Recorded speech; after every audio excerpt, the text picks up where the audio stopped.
নবীজি বললেন, সেদিন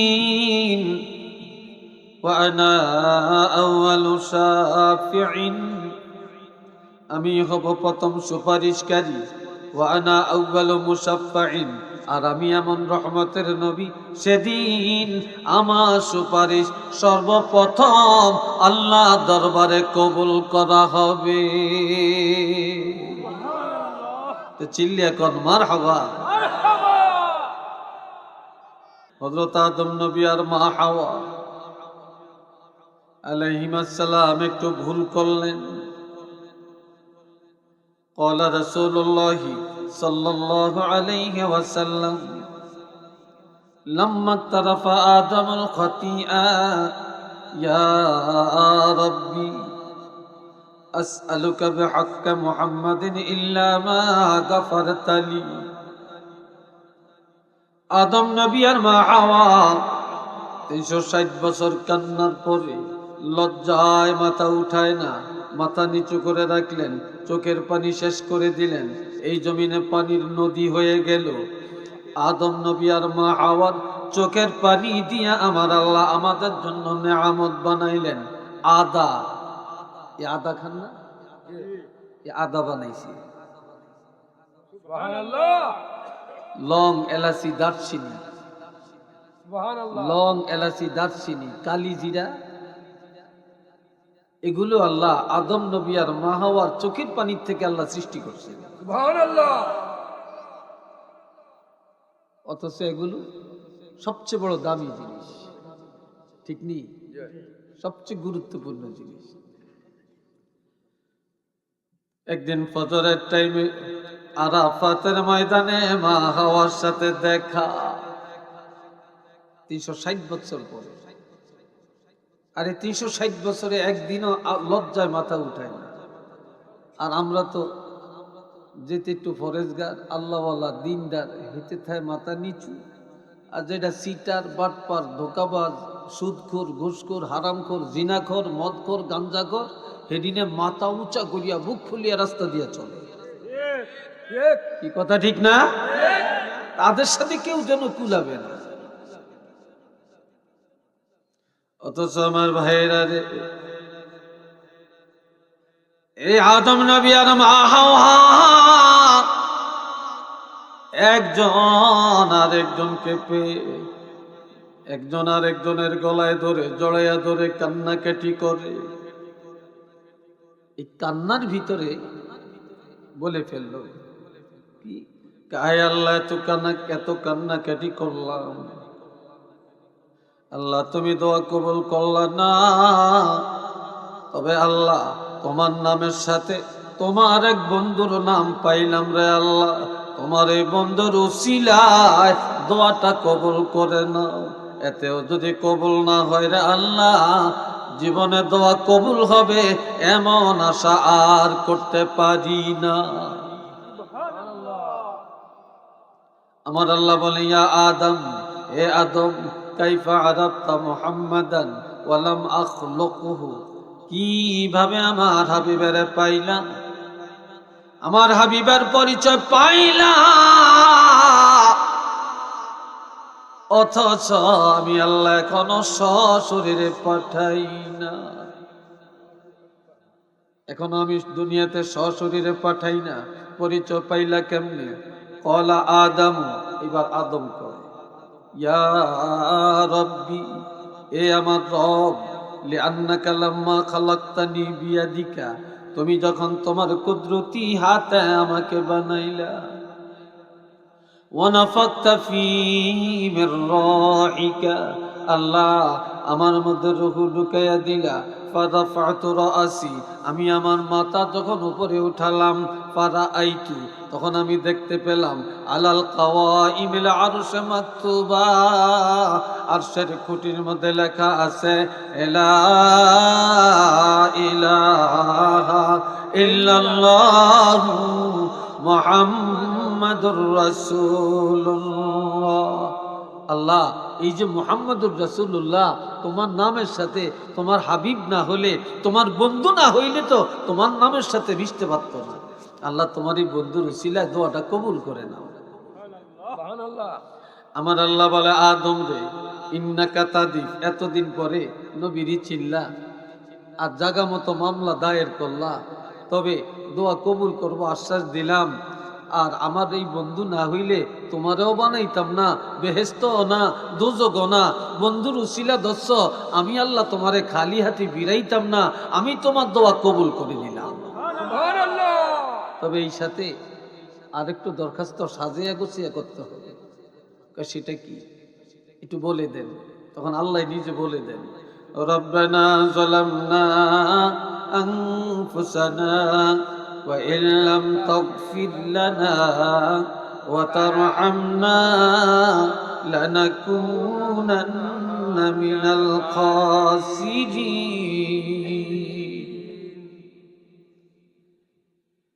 আমার আল্লাহর কাছে বলো, আল্লাহ এ আমাদের রব, যালামনা আনফুসানা, আমরা জুলুম করেছি আমাদের আত্মার উপরে। ওয়া ইল্লাম তাগফির লানা, আল্লাহ তুমি যদি ক্ষমা না করো, ওয়া তারহামনা, যদি দয়া না করো, লানাকুনান্না মিনাল খাসিরিন, আমরা বিপদগ্রস্ত ক্ষতিগ্রস্ত হয়ে যাব। তখন আল্লাহ আদম নবীর শিখাইলেন, কিন্তু নবীর উম্মতের জন্য আমার আল্লাহ এটা দয়া করলেন। নবীর উম্মতেরা যত বড় গুনাহগার হোক না কেন, নবীর উম্মতেরা যদি আমার আল্লাহ দরবারে চোখের পানি ছেড়ে খালেস তওবার নিয়তে এই আয়াতটা পড়ে, জীবনে আর গুনাহ করব না। ও আল্লাহ, আদম নবীরে তুমি দোয়া কবুল করতে পারলা। আল্লাহ, আমরা তো এতদিন হায়াত পাই না, আমাদের এই সামান্য অপরাধের জন্য আল্লাহ তুমি কি মাফ করবে না রে আল্লাহ? তখন আমার আল্লাহ এই আয়াত পড়ার সাথে সাথে সাগরের ফেনা পরিমাণ গুনাহ যদি হয়, নবীর উম্মতের গুনাহগুলি আমার আল্লাহ ক্ষমা করে দিবে।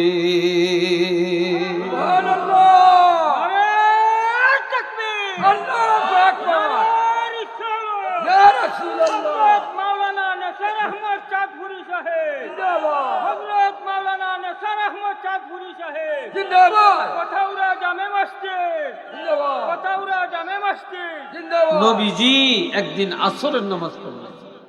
বলেন কোন নামাজ? কথা জোরে কয় না। আসরের নামাজ। এই আসরের নামাজ আদায় করে বাইতুল্লাহর সামনে দাঁড়ায়া দাঁড়ায়া নবী মুনাজাত করে। মুনাজাত কান্দে। আমার আল্লাহ বলে, হাবিব আপনি কাঁদেন কেন? আল্লাহ, আদম নবী তো গুনাহ করে না, অপরাধ করে না, একটু ভুলে না করছিল, এই জন্য 360 বছর কান্দাইছে। এরপরে দোয়া কবুল করলা। তবে আল্লাহ, আমার উম্মতের বসতে গুনাহ, হাঁটতে গুনাহ, খাইতে গুনাহ, চলতে গুনাহ, কাজে গুনাহ, ব্যবসায় গুনাহ, দেশে গুনাহ, বিদেশ গেলে গুনাহ, কথায় কথায় গুনাহ আর গুনাহ। কথা ঠিক কিনা? গুনার কোনো শেষ আছে? শেষ নাই। আয় আল্লাহ, আমার উম্মতের হায়াত তুমি কমায়া দিলা। তবে আল্লাহ, আমার উম্মতের গুনাহ কিভাবে ক্ষমা পাবে? তারা তো এতদিন হায়াত নাই, এতদিন কাঁদতে পারবে না। তখন আমার আল্লাহ কয়, হাবিব আমি আপনার কারণে আপনার উম্মতের দয়া করলাম। কি দয়া? হাবিব আমি আল্লাহ আপনার উম্মতের হায়াত কমাইলাম। তবে আপনার উম্মত 300 বছর কাঁদতে হবে না, 200 বছরও লাগবে না, 100 বছরও লাগবে না, 1 বছরও লাগবে না, 1 মাসও লাগবে না, 1 সপ্তাহ লাগবে না, 1 দিনও লাগবে না, 1 ঘন্টাও লাগবে না, 10 মিনিটও লাগবে না, 5 মিনিটও লাগবে না, 2 মিনিটও লাগবে না। আমি আল্লাহ ওয়াদা করলাম, আপনার উম্মতেরা যখন খালেস তওবা করবে, জীবনে আর গুনাহ করবে না। আমি আল্লাহ বলে দিলাম, তওবা করতে দেরি, আপনার উম্মতের জীবনের গুনাহ ক্ষমা করতে দেরি করব না। তো জোরে বলেন আল্লাহু আকবার। দয়া করছেন আল্লাহ। কথা কই এ বাবাজি আমার শুনেন, আল্লাহ আরো দয়া করছেন, শুধু দয়ার কথাটা হোক আজকে নাকি? হ্যাঁ, আল্লাহ পাক আমাদেরকে কেমন দয়া করলেন। قال رسول الله صلى الله عليه وسلم أنا سيد ولد آدم يوم القيامة وأنا أول من ينشق عنه القبر وأنا أول شافعين وأنا أول مشفعين أو كما قال عليه الصلاة والسلام আওয়াজ দিয়া বলেন আলহামদুলিল্লাহ। আলহামদুলিল্লাহ। আওয়াজটা একটু কমাই দেন, খুব বেশি হয়ে গেছে, একটু সামান্য, একটা বেশি না। আল্লাহ এ বাবাজিরারে আমার খেয়াল করেন, নবীজি এরশাদ ফরমান উম্মতের আরে কিয়ামতের ময়দানে আদম সন্তানের মধ্য হতে আমি রাসূলুল্লাহকে নেতৃত্ব দেওয়া হবে, আর কোন নবীকে দেওয়া হবে না। সেদিন সর্বপ্রথম আমার রওজা মোবারক ফেটে যাবে, আমার রওজা পাকের মাটি দুই দিকে চলে যাবে, সর্বপ্রথম আমাকে উঠানো হবে, আমার দ্বারা ময়দানে হাসর উদ্বোধন করা হবে। হাসর উদ্বোধন হবে। নবীজি বলেন সেদিন ওয়ানা আউয়ালু শাফিঈন, আমি হব প্রথম সুপারিশকারী, ওয়ানা আউয়ালু মুশাফফাঈন, আর আমি এমন রহমতের নবী, সেদিন আমার সুপারিশ সর্বপ্রথম আল্লাহ দরবারে কবুল করা হবে। তো চিল্লিয়া কোন মারহাবা। নবীজি আরো বলেন কিয়ামতের ময়দানে আল্লাহ পাক আমাকে আল্লাহর কোলে নিবে। কোন জায়গায়? আল্লাহ কোলে উঠাবে আমাকে। আল্লাহ নবীর কোলে নিবেন। কারো বাড়িতে বাচ্চা থাকে, তুফান আসে, ঠাডা পড়ে, বাচ্চারা কান্দে, মা দৌড়াইয়া, দাদি দৌড়াইয়া গেয়া বাচ্চাটারে কোলে নিয়ে ঘরের মাঝখানে দরজা জানালা বন্ধ করে বসে থাকে, বাচ্চাকে সান্ত্বনা দেয়। কিয়ামতের ময়দানে যখন কান্নার রোল পড়ে যাবে, মাথা নিচু করে যখন বান্দাগুলো কান্নাকাটি করবে আর হয়রান পেরেশান হয়ে যাবে, নবীজি এই উম্মতের মায়ায় যখন দৌড়াদৌড়ি করতে দেখা যাবে, তখন আমার আল্লাহ নিজে দৌড়াইয়া যাইয়া আল্লাহর হাবিবের আল্লাহর কোলের মধ্যে জড়াইয়া নিবে। সুবহানাল্লাহ। এত আস্তে আল্লাহর কোলের মধ্যে নবীরে জড়াই নিয়ে কইব, হাবিব কাঁদেন কেন? ইশফা তুশাফা, ইশফা তুশাফা, আমি আপনারে কোলে নিছি, আমি আপনারে কোলে নিছি, আমার কোলে কি চান? যা চাবেন তাই পাবেন, যা চাবেন তাই পাবেন। তবে আপনি সুপারিশ করেন, কার জন্য করবেন? আমি আল্লাহ আপনারে কোলে উঠাইলাম, আমার কোলের মধ্যে আপনার রাসূলুল্লাহ যার জন্য সুপারিশ করবেন, আমি আল্লাহ আপনার সুপারিশ কবুল করে নিব।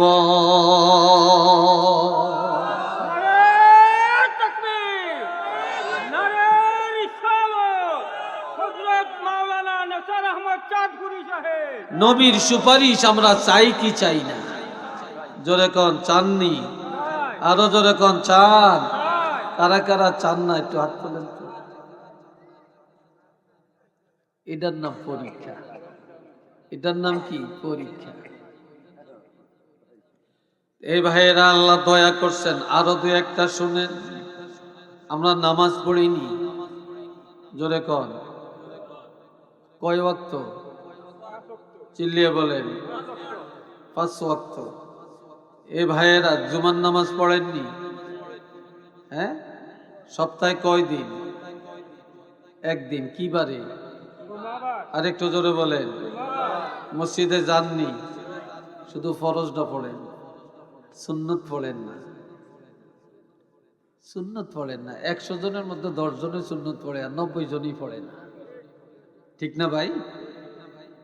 90 জনই পড়ে না। আর যেদিন কেউ সিন্নি দেয় বা ইয়া দেয়, মিষ্টি দেয়, সেদিন বেশি পাওয়া যায়। ঠিক নেই? সেদিন একটু বেশি পাওয়া যায়।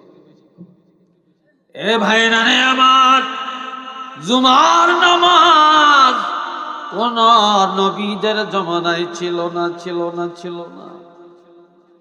আল্লাহ পাক নবীর উম্মতের শানকে বৃদ্ধি করার জন্য আমার আল্লাহ জুমার নামাজ দিলেন। জুমার নামাজ গরিবের হজ। সুবহানাল্লাহ কোন? গরিবের হজ। ধনীরা হজ করতে মক্কায় যায়, মদিনায় যায়, জিয়ারত করে, গরিবেরা যেতে পারে না। ধনী গরিব প্রত্যেকের জন্য আমার আল্লাহ জুমার নামাজ হজের দিন বানিয়ে দিলেন।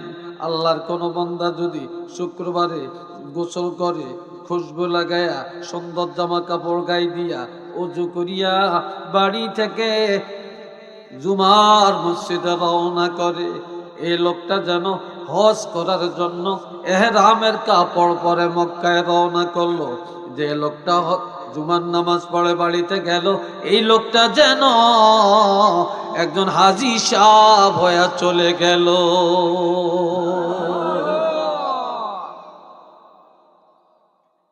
আল্লাহ আমগরে দয়া করছেন, শুক্রবারে জুমার নামাজ দিয়া একটু কন্যা আলহামদুলিল্লাহ। সাহাবীর একদিন বলি, ইয়া রাসূলুল্লাহ, আমরা তো বদনসিব। কই কেমনে? আমগো হায়াত কম। বনি ইসরাইলটা 500 বছর, 700 বছর, 800 বছর, 1200 বছর, 1500 বছর হায়াত পেয়েছে। আর আমরা আপনার উম্মত, আমাদের 40, 50, 60, 70, 80, 100 বছর বয়স। আমাদের কত গুনাহ, কত অপরাধ। ইয়া রাসূলুল্লাহ, আমাদের নেক আমল কেমনে বাড়বে? তখন নবী আল্লাহর কাছে দরখাস্ত করলেন, আল্লাহ, আমার উম্মতের আমলের বরকত হওয়ার উপায় কি? তখন আমার আল্লাহ কয়, হাবিব, এমন একটা রাত্র আমি আল্লাহ আপনার উম্মতের দান করলাম, এটা আপনারে দয়া করলাম, এটা আপনাকে দয়া করলাম, এটা আমি আর কাউকে দেই না। এটা কি আল্লাহ? আমি আপনার উম্মতের রমজান মাসে 27শে রজনী লাইলাতুল কদর দান করলাম। যে একটা রাত জাগিয়া যদি ইবাদত করে, আমি আল্লাহ হায়াত কমাইলাম, ইবাদতে বরকত বাড়াইয়া দিলাম। আপনার উম্মত একটা রাত্র জাগিয়া যদি ইবাদত করে, 83 বছর 4 মাসের চাইতে আরো বেশি সওয়াব পাওয়া যাবে। তো জোরে কোন আল্লাহু আকবার। আল্লাহ দয়া করছেনি আমগো। জোরে বলেন, দয়া করছেনি আমগো। আল্লাহু আকবার কোন না রে ভাই। আমরা নামাজ পড়ি, ওযু করেননি? হ্যাঁ, ওযু করেন? ওযু ছাড়া নামাজ হইব নি? জোরে কোন। ওযুটা কি? আমরা নামাজই পড়ি না, ওযু করবো কইতেন? শীতকালে তো পানি, ঠান্ডা পানির দ্বারা অনেকে যাইতেও চায় না। ঠিক নেই? আল্লাহর হাবিব সাহাবীরা বলেন, ইয়া রাসূলুল্লাহ, ইয়া হাবিবাল্লাহ, কিয়ামতের ময়দানে আপনার উম্মত গুলো চিনবেন কেমনে? নবী কয়, 3টা কারণে। কয়টা কারণে? 3টা কারণে চিনবেন। 3টা কারণ কি ইয়া রাসূলুল্লাহ? কয়, গুররাম মুহাজ্জালিনা মিন আসারিল ওয়াজু। আমি আমার উম্মতের চিনব কিয়ামতের ময়দানে। আমার উম্মতের যারা দৈনিক 5 ওয়াক্ত নামাজ আদায় করেছে, 5 বার ভালো করে ওযু করেছে, এই ওযুর জায়গাগুলা পূর্ণিমা চাঁদের মতো ঝকঝক করতে দেখা যাবে। এই ওযুর চিহ্ন দেখা আমি চিনতে পারবো এরা আমার উম্মত। ওযুর পরিচয়। 2 নম্বরে কি কেমনে চিনবেন? আমি চিনবো আমার উম্মতের ডাইন হাতে উজ্জ্বল অবস্থায় আমল নামা পাওয়া যাবে। আরো জোরে কোন। আমার উম্মতের ডাইন হাতে উজ্জ্বল ভাবে আমল নামা পাওয়া যাবে, জান্নাতের সার্টিফিকেট পাওয়া যাবে। 3 নম্বর পরিচয়, যাদের ছোট ছোট বাচ্চা মারা গেছে 2 মাস, 3 মাস, 6 মাসে, তারপরে 2 বছর, 3 বছর, 5 বছর, 7 বছর, 8 বছর, 9 বছর, 10 বছরের আগে যাদের ছোট ছোট বাচ্চা মারা গেছে, ওই বাচ্চার মৃত্যুর পরে মা কাঁদছে, বাবা কাঁদছে, খাইতে মন বসে না, ঘুমাইলে মন বসে না, তারা জীবনভর বাচ্চার জন্য কাঁদছে, শিশুকালে বাচ্চা হারাইছে। আর আমি রাসূলুল্লাহ বলে দিলাম, কিয়ামতের ময়দানে মুসিবতের দিনে আমার ওই উম্মত গুলা, যাদের ছোট ছোট বাচ্চারা মারা গেছে, তারা আমার উম্মতের সামনে দিয়া দৌড়াদৌড়ি করতে দেখা যাবে। যাদের সামনে দিয়া ছোট ছোট বাচ্চারা দৌড়াবে, এটা দেখিয়া আমার উম্মতের পরিচয় পাওয়া যাব। একটু চিল্লিয়া বলেন সুবহানাল্লাহ। এই জন্য ছোট বাচ্চা মারা গেলে ধৈর্য ধরবে, এটা আল্লাহ নাজাতের উসিলা করবে। কথা বুঝছেন? রে বন্ধুরা আমার, আমরা আল্লাহ আরো দয়া করলেন, আমরা ওযু করি। জোরে বলেন আমরা কি? আরো জোরে বলেন কি করি? ওযু করি। ওযু যদি করতে না পারেন কি করবেন? কি করবেন? কি দিয়া করবেন? জোরে কর। মাটি। কি মাটি? ভিজা না শুকনা? ভিজা মাটি দিয়ে তায়াম্মুম করলে হবে? আমাদের দেশে একজন মৌলী সাহেব ছিলেন, দরবেশ ছিলেন, খুব ভালো আলেম ছিলেন। ওনাকে একজনই জিজ্ঞাসা করলো, হুজুর ওযু করতে না পারলে কি করবে? তায়াম্মুম করবে। কয় কি দিয়া করবে? কয় শুকনো মাটি দিয়া। এমন এক জায়গা গেছে যে শুকনো মাটি নাই, তখন কি করবে? কয় শুকনো মাটি না থাকলে ভিজা মাটি হাতের মধ্যে দিয়া একটু বাতাসে ধরে রাখবে, বাতাসে যখন শুকিয়ে যাবে তখন ঝাড়া দিয়ে আলগা মাটিটা ফেলেয়া এটা দিয়ে তায়াম্মুম করে নামাজ পড়বে। আরেকজনে কয় হুজুর এমন এক জায়গায় গেছে ভিজা মাটিও নাই, শুকনো মাটিও নাই, সেখানে কি করবে? যেখানে শুকনো নাই, ভিজাও নাই, হেই সুর হেই দেশে যাওয়ানোর দরকার কি? কি সুন্দর উত্তর দিয়েছেন।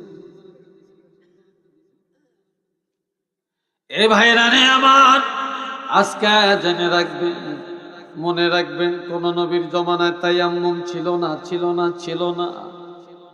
ওযু করতে না পারলে যেখানে পানি সেখানে যে ওযু করা লাগতো, কিন্তু তায়াম্মুম করে নামাজ পড়া যাইতো না। আমার আল্লাহ নবীকে পাঠাইয়া উম্মতের দয়া করলেন। নবীর উম্মতেরা ওযু করে নামাজ পড়বে, ওযু করতে না পারলে তায়াম্মুম করবে, পানি পাওয়া না গেলে তায়াম্মুম করবে, তায়াম্মুম করিয়া যখন নামাজের মধ্যে দাঁড়িয়ে যাবে, আমি আল্লাহ দয়া করলাম আমার হাবিবের উম্মতেরা তায়াম্মুমের মাধ্যমে যত ইবাদত করবে, সব ইবাদত আমি আল্লাহ দরবারে কবুল হয়ে যাবে।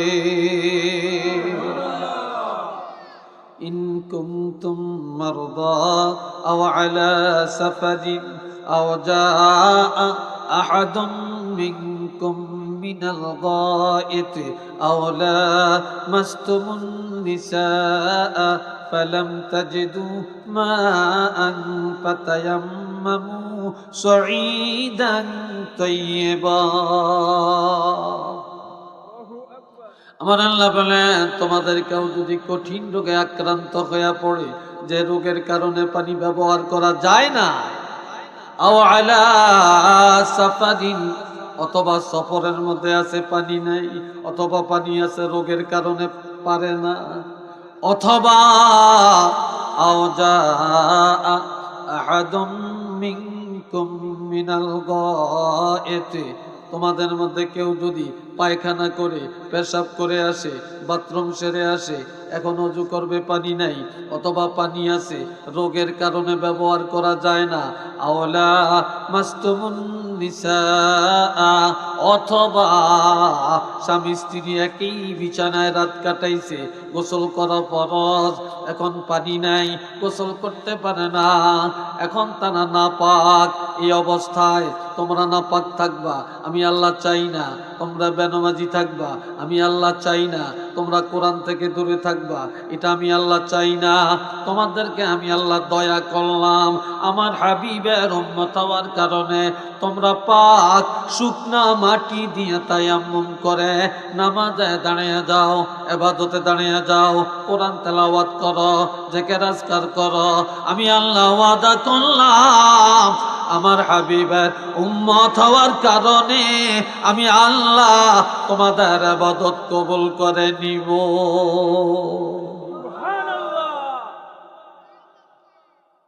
দয়া করছেন আল্লাহ, জোরে কোন দয়া করছেননি? সবাই বলেন আলহামদুলিল্লাহ, আর একবার কোন আলহামদুলিল্লাহ। আল্লাহ দয়া করছেন। এই ভাইয়েরা আমার, আপনারা যখন সফরে যাবেন 48 মাইল দূরত্ব পথ অতিক্রম করবেন অথবা রওনা করবেন, তখন বাড়ি থেকে রওনা করার পরে গ্রামটা ত্যাগ করার পরেই আপনি মুসাফির অবস্থায় জোহরের নামাজ কয় রাকাত পড়বেন? জোরে কোন। সুন্নত না ফরজ? শুধু ফরজ। শুধু কি? আর সুন্নতের বেলায় ইজা খুইয়েরা এখতিয়ার দেওয়া হয়েছে, যদি সময় থাকে পড়বে, সময় না থাকলে যদি না পড়ে কোনো গুনাহ হবে না। তবে ফরজ 2 রাকাত। আসরের নামাজ, জোহর, এশা আর বিতের কোনো কসর নাই। মাগরিবের নামাজে কসর নাই, তারপরে ফজরের নামাজে কসর নাই। শুধু জোহর, আসর, এশা এই 4 রাকাতে 2 রাকাত। কিন্তু আমার আল্লাহ বলেন আমি এত দয়া করলাম, এই পর্যন্ত কোন নবীর আমলে আমি আল্লাহ এই হুকুম কারো উপর জারি করি না, কাউকে কসর দেই না, ইবাদত কমাই না। আমি আল্লাহ আমার হাবিবের উম্মতের উপরে দয়া করলাম, মুসাফির অবস্থায় আমি আল্লাহ 7 রাকাত ফরজ নামাজের 2 রাকাত বানায়া দিলাম। একটু চিল্লিয়ে বলেন সুবহানাল্লাহ।